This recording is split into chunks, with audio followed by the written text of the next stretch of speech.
¿Qué tal amigos? Buenos días. Hoy desde la zona centro del país con una temperatura agradable de aproximadamente 10 grados centígrados con tendencia a subir hacia los 24 grados centígrados. Hoy tenemos un invitado especial, nos acompaña Gustavo Larrea, candidato a la presidencia de la República. Queremos darle la bienvenida, mi estimado Gustavo. Buenos días, bienvenido. Buenos días, un gusto poder dialogar contigo. Gracias por haber aceptado la entrevista. La gente se pregunta quién es Gustavo Larrea y por qué en la candidatura a la presidencia de la República. A ver, yo te diría, soy un defensor de los derechos humanos, un ciudadano que ha peleado por la inclusión social toda su vida, que ha estado en contra de la discriminación por condiciones de color de piel, por ser mujer, por ser niño, por ser anciano. Mi lucha ha estado vinculado a ese tema. He participado en la vida política desde muy joven, en la lucha contra la dictadura militar. Soy un hombre comprometido con el país y con la inclusión social, y en este sentido te diría, eso es Gustavo Larrea. ¿Por qué? Porque en el momento más crítico de la historia, en el momento en que el país está en una profunda crisis, creo que hay que arrimar el hombro y creo que hay que apoyar y colaborar para sacar a nuestro país adelante. ¿Cuál es el diagnóstico que ustedes tienen de la realidad que vive el pueblo ecuatoriano? Es el momento más crítico. Desempleo, empresas que tienen que cerrar o que subsisten con enormes deudas. Eso que es una realidad en todas las provincias. Agricultores con problemas, transportistas que no pueden pagar sus créditos, comercios, servicios, industrias. Sí, es un tema que afecta a todos, sin duda, a todos los ecuatorianos y a todo el mundo.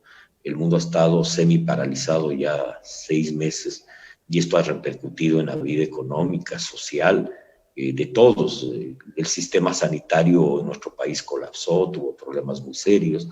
Y en general, el mismo sistema educativo requiere un cambio en el que complejo, porque no estábamos preparados para eso.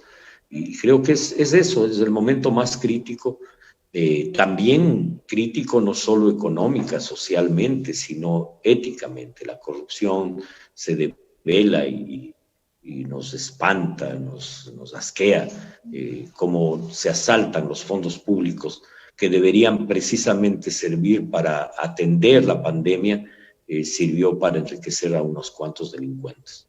¿Cómo combatir la corrupción y el narcotráfico que se encuentran enquistados en el Ecuador? La corrupción es un sistema, no solo está enquistado porque hay malos funcionarios, sino porque el sistema es corrupto. El sistema de contratación pública no es público, es secreto. La contratación debe ser pública. Creo que hay que cambiar y eliminar el CERCOV, el SECOV, y tener un sistema de contratación transparente con veeduría ciudadana, que los concursos se hagan públicos, que se convoque en la prensa en cada provincia, en cada cantón o nacional cuando son concursos nacionales, para que la gente pueda participar y no sean contratos a dedo. Cuando es discrecional, la contratación es corrupta. Aquí no interviene ni siquiera la Contraloría interviene cuando ha terminado la obra o cuando ya se ha hecho la adquisición. La Contraloría debería de intervenir desde el inicio. Creo que hay necesidad de un cambio profundo que garantice combatir la corrupción estructuralmente, y creo que eso es vital hacerlo y de manera urgente. La lucha contra el crimen. Provincias, mi estimado Gustavo. ¿Me puedes responder la pregunta? ¿Me puedes repetir? Si tienen estructura en las 24 provincias. Desde luego. Al ser sistémica la corrupción, cualquier contratación que se hace en un municipio, en una prefectura, en un hospital, en un colegio, puede llevar a que haya corrupción porque el sistema lo permite. Hay que tener un nuevo sistema de contratación pública transparente que permita controlar la corrupción y que las decisiones no sean, lo que le da la gana a un funcionario público, discrecionales, sino que tengas un sistema de contratación transparente con veeduría ciudadana de los medios de comunicación y de los organismos de control del Estado. Le hacía la pregunta si tienen la estructura en las 24 provincias y van con candidatos propios. Sí, nosotros vamos en las 24 provincias y en los 3 distritos de fuera del país.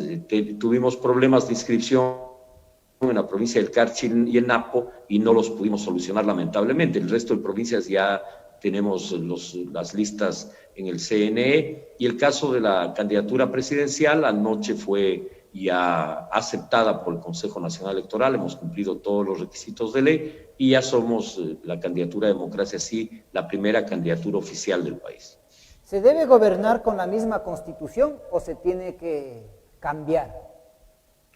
Yo creo que hay que hacer cambios urgentes en la Constitución. Esta Constitución tiene en el lado de la estructura política del Estado y jurídica del Estado, es un Estado hiperpresidencialista. Creo que debemos ir a un presidencialismo moderado. Hay que hacer cambios la Constitución establece que la Contraloría interviene después de la contratación. No, la Contraloría debe intervenir antes de la contratación. Por lo tanto, hay que hacer una reforma ahí. Hay que hacer una reforma en el tema legislativo. Creo que es importante tener 2 cámaras de diputados y senadores y menos diputados y menos senadores, disminuir el número. Creo que en el lado del Consejo de Participación Ciudadana hay que eliminar. Apuntaría a algunas de las reformas constitucionales que son necesarias. Y hay que hacer reformas a leyes. Necesitamos una ley de desarrollo agropecuario de manera urgente.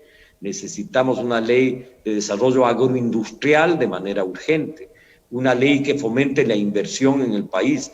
Es decir, una nueva ley de educación. La ley actual de educación creó el Bachillerato General Unificado, destruyendo los colegios técnicos, los colegios de artes y oficios. Creo que es necesario un bachillerato especializado, técnico y diversificado, adaptado a la realidad cultural, ambiental y productiva de cada uno de los cantones. La educación debe ser una palanca del desarrollo. Ustedes, en caso de llegar a la presidencia, trabajarán con las universidades y las politécnicas y también con los institutos tecnológicos de todo el país. Sí, porque la educación moldea el futuro de una sociedad. Si tenemos educación de calidad, si logramos mejorar la educación media y la educación universitaria, sin duda construiremos un mejor país. Y eso hay que hacerlo con diálogo con los profesores, con diálogo con las familias, con los jóvenes. Las universidades deben ser un pulmón del desarrollo de cada una de las provincias del país. Y en este sentido, pues nosotros mantendremos las puertas abiertas al diálogo en general, con todas las universidades e institutos tecnológicos y desde luego con los colegios. ¿Cómo luchar para tener una independencia de poderes cuando sabemos que el Ejecutivo maneja todos los poderes constitucionales del Estado? Yo te decía que hay que ir contra el hiperpresidencialismo porque termina siendo subordinados los poderes legislativo, judicial y el llamado poder electoral y el llamado poder ciudadano del Consejo de Participación Ciudadana. Hay que tener 3 poderes del Estado, el legislativo, el ejecutivo y el judicial, fuertes e independientes. Si nosotros hablamos de tener el ejecutivo, el legislativo, judicial como poderes institucionales fuertes, estamos dejando de parte lo que es el Consejo Nacional Electoral, Participación Ciudadana, Fuerzas Armadas, medios de comunicación, porque en el anterior gobierno de Rafael Correa estos poderes fueron o han servido para apuntalar hoy por hoy esa candidatura que pretenden meterle a las malas al pueblo ecuatoriano. Sí, yo creo que es evidente que el Consejo de Participación Ciudadana de participación no tuvo nada y fue la justificación para poner a dedo a jueces, fiscales y controlar todos los poderes del Estado. Por lo tanto, compartimos el criterio que el Consejo debe desaparecer. Y desde luego, en el caso de Fuerzas Armadas, pues es parte del Ministerio de Defensa y es parte de la estructura del Estado ecuatoriano. En este sentido, no al uso de las instituciones del Estado a favor del gobierno del turno, sino consolidar la institucionalidad democrática del país con plena independencia de las funciones del Estado. Y aplicando la ley, por lo que tú me sugieres en relación a esa candidatura que ha violado la ley, en el sentido en que no firmó la aceptación el expresidente, como fue la obligación de todos los candidatos que firmamos presencialmente la aceptación de la candidatura, ellos violaron la ley. Y nosotros lo que le pedimos al Consejo Nacional Electoral es que aplique la ley. ¿Cómo generar empleo aquí en el país cuando la gente no quiere invertir porque no existe una independencia de poderes Y mucha gente dice, ¿para qué voy a poner mi inversión en riesgo si el gobierno me va a quitar todo? Primero hay que salvar empleo, y para salvar empleo hay que refinanciar las deudas que tienen cientos de miles de ecuatorianos con la banca privada y con la banca pública.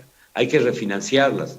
En el caso del turismo, planteamos de las empresas de turismo refinanciarla a 2 años, que las deudas vencidas se paguen dentro de 2 años y los intereses se empiecen a pagar dentro de 1 año. Es necesario la refinanciación para sostener el empleo. Y para la reactivación va a ser necesario un fondo de reactivación económica. Ese fondo de reactivación nosotros pensamos debe ser compuesto por crédito internacional, no crédito al Estado, sino crédito a la ciudadanía a través de la banca pública, la banca privada y las cooperativas de ahorro y crédito para fortalecer el empleo productivo. Hay que fortalecer la producción agropecuaria, son 850,000 unidades de producción agropecuaria que hay que fortalecerlas y eso se lo hace con líneas de crédito, apoyo en la comercialización. Y hay que fortalecer también a las empresas urbanas. Ahí está el empleo no está en un estado obeso que sigue creciendo de manera absurda. El Estado tiene que ser un Estado austero, ágil, hay que tener un Estado profesionalizado y no burocratizado. Cuando nosotros hablamos de reactivar, quiere decir que ya existió. Y eso es totalmente falso, mi estimado amigo, porque nosotros lo que podríamos es activar, porque la gente no ha tenido empleo, no ha existido empresas aquí en el Ecuador, entonces mal podríamos reactivar desde ese sector. Lo que sí se podría es invitar a activar la economía a través de industrializar y tecnificar en el país. Esa es una idea que nosotros tenemos y que los televidentes también tienen claro, mi estimado Gustavo. De acuerdo, se trata de reactivar a las empresas que están con problemas y activar desde luego nuevas empresas, porque el momento que tú dices solo hay que activar, no es tampoco así, porque tú tienes 120,000 productores de banano que requieren apoyo en crédito, tienes 30,000 productores de café, tienes 30,000 productores de cacao, decenas de miles de productores de hortalizas, frutas, flores. Es decir, en ese sentido es reactivar, pero también es activar, como tú bien dices. ¿En qué sentido? En que tenemos que ir a un modelo agroindustrial que permita generar más fuentes de trabajo, más empleo y más producción para mejorar la calidad de vida de los ecuatorianos, para mejorar la vida a veces, y más aún en una situación tan grave como esta, es sin duda necesario activar la economía. Jóvenes que terminan la universidad y no tienen posibilidades de impulsar un emprendimiento porque no les dan crédito y tampoco tienen posibilidades laborales porque no hay trabajo. De acuerdo contigo, se trata de activar. Eso es fundamental porque se trata de crear nuevos emprendimientos. Eso es importante aclarar porque la gente cuando dice reactivar quiere decir que ya existió en el país y por más de 20 años no ha existido empresas que prácticamente apoyen a la gente que tiene la capacidad, tiene el conocimiento y está preparada para poder laborar en cualquier ámbito. Aquí el Ecuador, rico en cacao, rico en banano, rico en camarón, rico en flores, etcétera, etcétera, pero no ha existido ese apoyo ni el financiamiento del gobierno, dándoles préstamos de largo plazo y de bajo interés para que ellos puedan nuevamente emprender y retomar la actividad económica que tanta falta le hace al país. Así es, eso es vital. Los intereses del 14, 16% no sirven para activar la economía. Se necesita intereses bajos, de menos del 5%, plazos más largos y no tanto papeleo, porque en definitiva, cuando la gente va a pedir un crédito, generalmente le piden tantos requisitos que prácticamente no los puede cumplir, la gran mayoría no los puede cumplir. Es más, los que están en la central de riesgos no pueden acceder a un crédito y hay que hacer una mora con esa central de riesgos porque ha habido crisis y la gente se ha endeudado y a veces se ha demorado en pagar deudas y ya está en la central de riesgos. Por lo tanto, flexibilidad para acceder al crédito. Crédito fácil, de menos del 5% de tasa de interés, de plazos largos y en ese sentido comparto tu criterio. Se trata de un fondo no solo de reactivación, sino de activación económica. ¿Ustedes estarían dispuestos a llamar a la banca internacional para que tenga apoyo aquí en el país y se pueda dar préstamos del 3, del 4, del 5%? Porque prácticamente los bancos en el Ecuador y las cooperativas se han vuelto churqueros y en esta pandemia se han dedicado a cobrarles sabiendo que hay un decreto llamado de la ley humanitaria que ha sido una burla para el pueblo. Así es. Ley humanitaria que no ha sido acogida por parte del sector financiero y sector financiero que en definitiva no colabora con el sector productivo, comercial, de servicios, de transporte. Absolutamente cierto. Y lo otro es claro, un país dolarizado tiene que tener banca internacional. Esta es una moneda mundial, absurdo que tengamos trabas para que ingrese la banca internacional. Al contrario, hay que facilitar el ingreso de la banca internacional para bajar las tasas de interés por un lado, pero además para aumentar el volumen de recursos para créditos, para las actividades y emprendimientos económicos. ¿Qué hacer con la crisis que atraviesa el país en lo que tiene que ver a lo político, a lo social, a lo religioso, a lo de educación, a lo de salud? ¿Cómo motivar a esa gente que se encuentra prácticamente desamparada y abandonada por este gobierno? Creo que hay cambios sustanciales que hay que hacer. Cambio en materia educativa, hay que tener un bachillerato técnico adaptado a la realidad productiva, cultural y ambiental de cada cantón. Hay que fortalecer el sistema de salud pública. Ahora están discutiendo una reforma al Código de la Salud y no discuten la parte central, que es fortalecer el sistema de salud preventiva, curativa básica y epidemiológica, que el gobierno anterior lo destrozó. Eliminó los subcentros de salud y ahora en la pandemia se hizo evidente. La gente ya no iba al subcentro porque no hay, iba al hospital. Hay que fortalecer la red de subcentros que tenía ya antes del país y que permitía atender a las familias cerca a su barrio o en su comunidad. Ahí hay que hacer un trabajo fuerte por garantizar el derecho a la salud de los ecuatorianos. Y este proceso va a implicar de a poco retomar la confianza. La confianza no se va a retomar porque alguien diga confíe, se va a retomar porque haya muestras claras de que podemos confiar. Y en este sentido, creo que esto es un proceso en el que hay que arrimar el hombro todos para sacar al país adelante después de la peor crisis que hemos vivido en la historia. ¿Qué deben tener en cuenta las personas que van a ir a las urnas en este 2021, cuando sabemos que al inicio hubo 19 precandidaturas? Hoy, en la actualidad, 4 movimientos eliminados y con el Partido Adelante Ecuatoriano Adelante serían 5 candidaturas como la de Gerson Almeida que han declinado antes de ayer. Hoy, pues, inscrita su candidatura ya legalmente. ¿Qué deben tener en cuenta esas personas para poder votar por ustedes? Yo creo que analizar bien a cada candidatura. Creo que votar por la corrupción sería un error. Creo que los ecuatorianos debemos tener memoria, un régimen autoritario y corrupto que quieren una nueva oportunidad, y cuando todavía ni siquiera son capaces de enfrentar los juicios que la justicia ha impulsado en el Ecuador, y que tienen ya sentencia ejecutoriada y quieren decir que esto es persecución, cuando aquí hubo un saqueo de los fondos públicos. Y creo que ese es... pensar bien en que hay gente que responde a intereses como esos o a otros intereses privados, a intereses de grupos oligárquicos del país. Creo que fortalecer la democracia, fortalecer la inclusión social es un norte. Yo creo que los candidatos que están en esa línea merecerán el voto de los ecuatorianos. No vamos a salir adelante fácilmente, pero los vamos a hacer arrimando el hombro. No demagógicamente, porque algún candidato puede decir, yo llego el primer día de gobierno y soluciono todo, y eso es absolutamente falso. Vamos a tener que trabajar duro por sacar nuestro país adelante.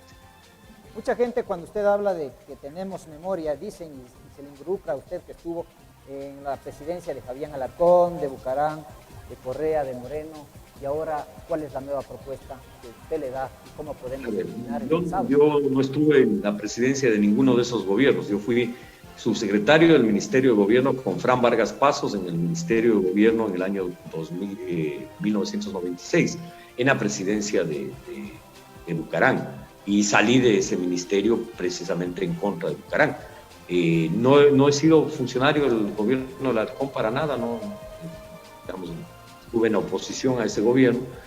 Fui parte del inicio de AP, de Alianza País, fui fundador en la idea de una revolución productiva, una revolución ética, una revolución constitucional, la plena independencia de las funciones del Estado, y eso pasó a ser traicionado, esas ideas, por el propio expresidente, que en vez de hacer una revolución ética, Hoy sabemos la corrupción que existe. En vez de fortalecer la independencia y funciones del Estado, quiso meter la mano a la justicia, y por eso yo impulsé la campaña, esta vez no, señor prepotente, en la campaña de la metida de mano en la justicia, y tomé distancia con el gobierno del expresidente Correa, precisamente por discrepancias de fondo, porque él traicionó esos anhelos de cambio en democracia que tiene el pueblo ecuatoriano, en definitiva.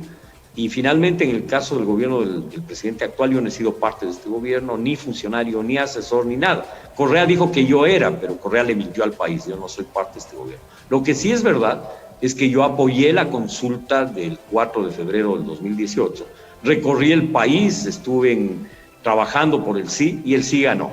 ¿Qué ganó ahí? No a la reelección indefinida. La reelección indefinida era una imposición. Con el sí, la reelección puede ser solo por un periodo. La minería no puede ser en fuentes de agua ni áreas de reserva. El país aprobó y votó por el sí. Se eliminó la ley de plusvalía que tenía frenada la industria de la construcción, y votamos sí por eso. Y hasta ahí llegué yo.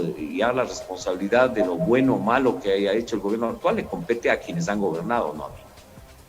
¿Qué podemos hacer con el IES que se encuentra en quiebra? Creo que primero reconstituir el consejo directivo del IES. El IES no puede ser manejado y seguir siendo manejado por el Ejecutivo. Es necesario que los afiliados tengan representación, que los jubilados tengan representación, que los trabajadores y los empresarios tengan representación, y desde luego el Ejecutivo. Pero no solo el Ejecutivo, tiene que ser un cuerpo colegiado, dirigido con eficiencia y eficacia. Creo que es importante que el IES, que es un pulmón financiero gigantesco, cumpla ese rol.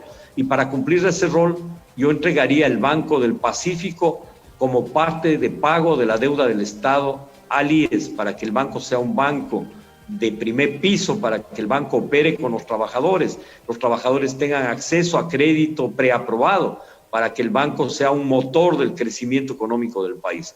En el campo de la salud, es importante que financiemos la salud no con los fondos de jubilación. Esa es una barbaridad. Si un trabajador tiene 2 hijos y no aporta por sus hijos, desde luego el seguro va a colapsar como está colapsando. Que se pague $1.25 por cada hijo para financiar el sistema de salud, y que esos recursos sean destinados a lo que eran destinados, a la jubilación. Es necesario un cambio de fondo del sistema de seguridad social. La capitalización individual de los aportes debe darse. Los aportantes debemos saber cuánto es nuestro aporte y cuánto se acumula para nuestra jubilación, e igualmente mejorar y darle eficiencia al sistema de salud pública, que está, como bien dices tú, colapsado por la corrupción, que es sistémica, que es un sistema corrupto que hay que corregir, pero también colapsado por la burocracia del IES. Tenemos una institución que en activos actuariales supera de largo los $50.000 millones en activos que están muertos, que no son productivos. Esos activos hay que titularizarlos, deben entrar al mercado financiero para que esa institución sea robusta, sea administrada con sentido de eficiencia, de eficacia, para bien de los trabajadores, porque si tenemos esas inversiones rentables, mejorarán las pensiones y mejorará la calidad de la atención del sistema de salud. Es muy buena la idea con el Banco del Pacífico, cuando a nivel nacional se rumora que el banco ya estaría vendido, y el presidente Moreno no ha sido claro si es verdad o es mentira. Mi estimado Gustavo, ¿cómo van en las encuestas? Bueno, las encuestas no ponen presidente, hay un engaño ahí, no ponen presidentes ni diputados ni nada. Lo raro en el Ecuador es que acierte una encuesta, no que no acierte, porque nunca han acertado. Entonces ahí cada candidato ya es ganador. Hay una encuesta que le dice que gana el que se retiró, Jetson Almeida, otra encuesta que dice que gana Fabricio Correa, otra encuesta que dice que gana alguien que se retiró de la contienda, otra encuesta que dice que gana Lazo, otra que dice que gana Yacu, otra que dice que gana Arauz. Sí, es una guerra de mentiras. Nosotros no vamos a entrar en ese jueguito como dice bien Bonilla en el diario El Universo, un trancazo de encuestas falsas. Aquí todavía no hay ni candidatos inscritos y ya quieren decirnos quién ganó. El pueblo en las urnas del 7 de febrero marcará el futuro de la nación en las urnas democráticamente y no grupos de interés que quieren confundir al país. ¿Cuáles son las propuestas más claras que ustedes tienen para el pueblo ecuatoriano? Reactivación económica, empleo, fortalecer el sistema de salud pública, reforma educativa, bachillerato técnico, especializado y diversificado, adaptado a la realidad de cada cantón de la patria para mejorar la productividad y para iniciar nuevos emprendimientos productivos. Cambios en cuanto a la lucha contra la corrupción, eliminar la ley de contratación pública y una ley que transparente por primera vez en historia la contratación pública. La contratación tiene que ser pública y no secreto de Estado. Inclusión social. No puede ser que en nuestro país todavía tengamos un país de exclusiones por el color de la piel, exclusiones por ser mujer, exclusiones por ser niño, por ser viejo, exclusiones por ser enfermo. Ya basta de excluir a nadie. Vamos hacia un país de inclusión social, un país de alegría, un país solidario que sea capaz de superar la peor crisis de la historia.